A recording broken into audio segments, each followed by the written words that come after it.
So the practice that we're going to work with today is abdominal breathing, or sometimes called diaphragmatic breathing. So with this practice we aim to get our breath as low deep down into the belly as possible, or to feel our breath as low into the belly as we can. So obviously we don't have lungs in our belly, our lungs end around the base of our ribs. So what we're looking to do is bring the breath quite into the lowest lobes of our lungs. The richest blood supply of our lungs is in the lower lobes. So when we breathe quite low, then we're really giving ourselves benefit for our breath and bringing oxygen around our body.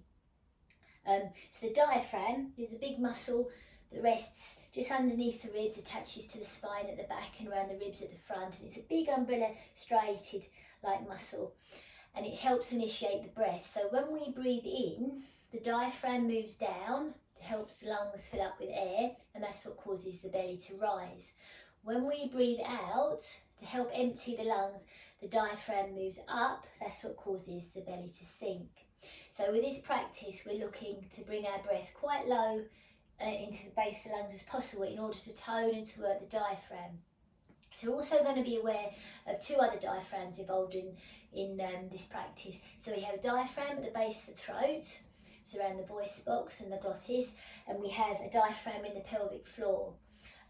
So every time we breathe in, the diaphragm at the base of the throat opens, and that allows the breath to come in through the windpipe.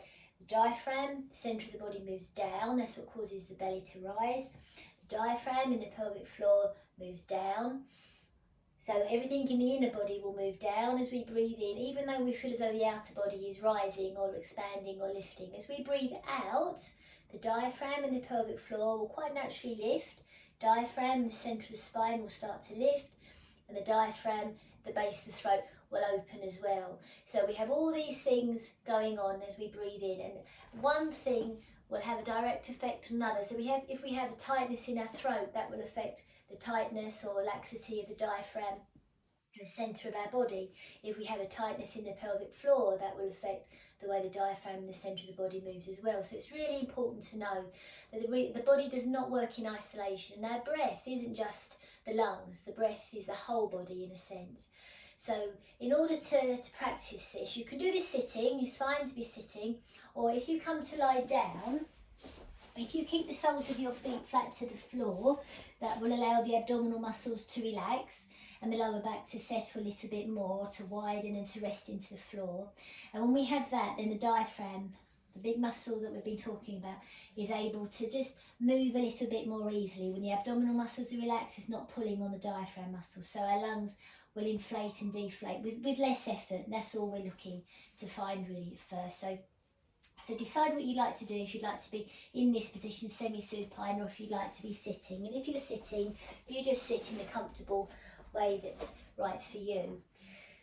And then however you decide to be, just placing your hands onto your belly. So we want the belly to be, or the stomach area, to be as quiet and relaxed and responsive as possible. So sometimes what I do is just to lightly tap. So often we're quite ingrained thinking that we want our bellies to be tight, we want ourselves to be smaller, but really a soft round belly allows the organs inside to function to their best ability. It allows the diaphragm to contract and to relax as best, but with less effort really. So our soft abdominal muscles are not a problem, it's something that really we'd look to find. And you can rub the muscles around there, really with the idea that we're not trying to pull in, we're not trying to change anything, we're trying to allow these muscles to be responsive.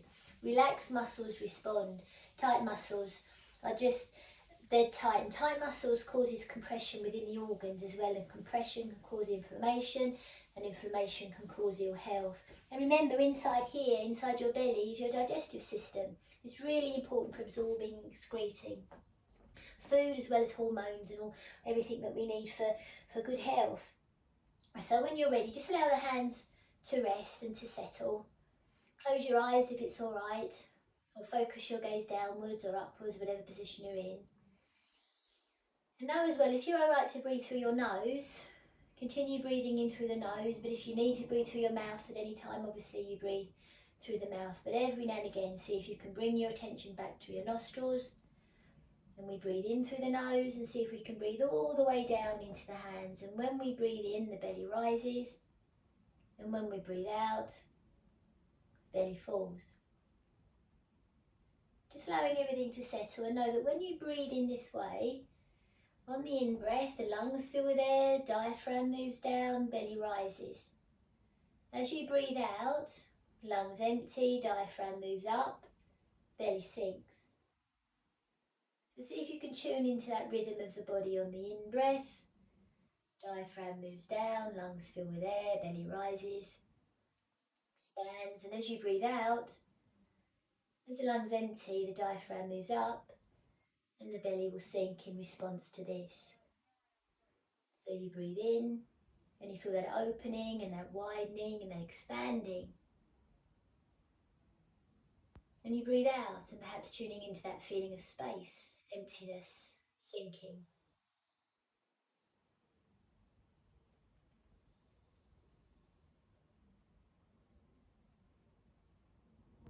And then if it's all right, leaving one hand as it is and just taking the other hand to rest on the base of the ribs, where the diaphragm, that big muscle we've been talking about, rests.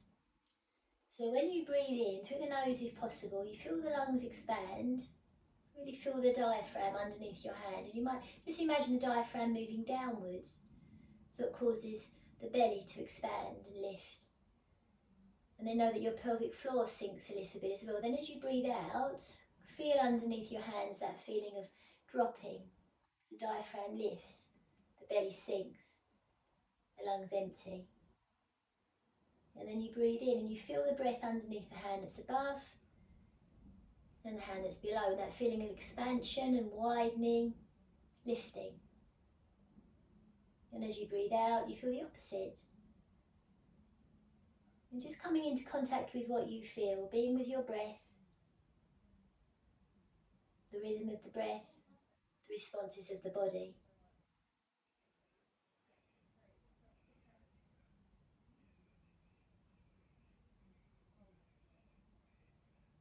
And moving the hand that's in the diaphragm a little bit higher, just to rest just around the collarbone, so the fingers just resting around the base of the throat. I know that there's a diaphragm just at the base of the throat.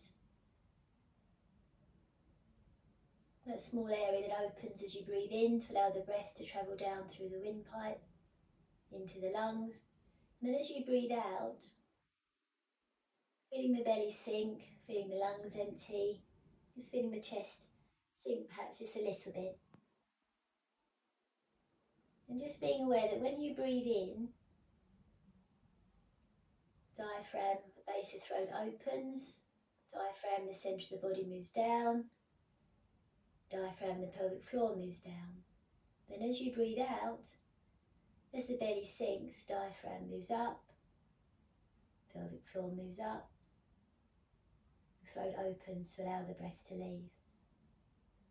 You have those three things going on in your body, those three little muscles working for you as you breathe in and as you breathe out. And also just to refine your attention just a little bit more, being aware that when you breathe in, the inner body moves down, but you can feel the outer body lift, widen and expand. And then as you breathe out, you can feel the outer body sink, but the inner body moves up.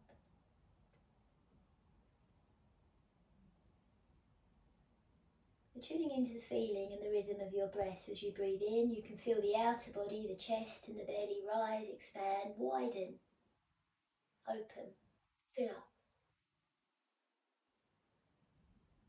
But the inner body moves down.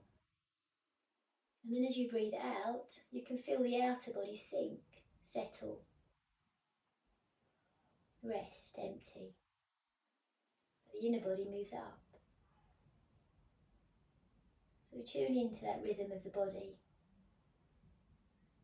And knowing on some very deep level that your body knows how to breathe, and what we're doing with these practices is just allowing those muscles to wake up, to work.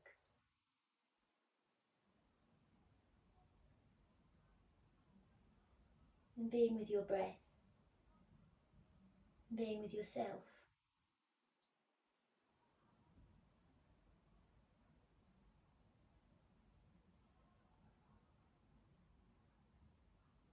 Noticing now as you breathe in, if the nose, in the nose if possible, as you breathe in, can you feel the breath going all the way down through the throat, to the chest, to the belly? Opening and widening, expanding and lifting. And as you breathe out, can you feel from the belly the breath leaving through the chest, through the throat and out through the nose? So you follow that journey of the breath, coming in through the nose, all the way down through the chest to the belly.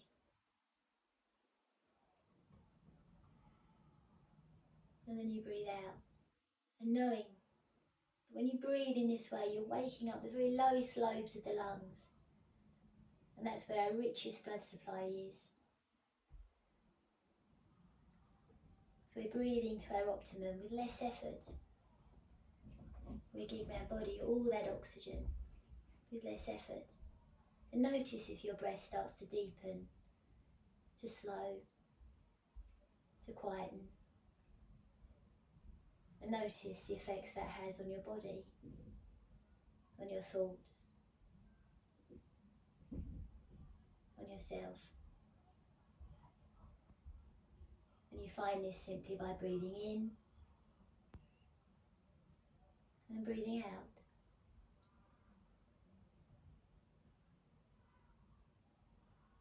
And then when you're ready, just allow your hands to come away, maybe rest down by your sides, or you can leave them there if that feels okay for you. And still being with your breath, with that deep, quiet understanding that your body knows how to breathe, and all you've done is cultivate attention towards it, to nourish yourself with that time that you give yourself to value and be valued for something so simple that is your breath, that is your body.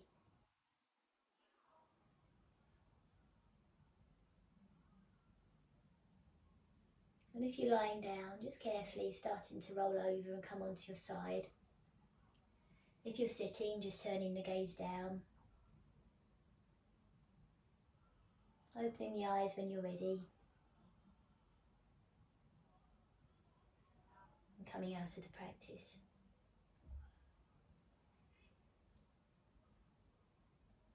So thank you for joining.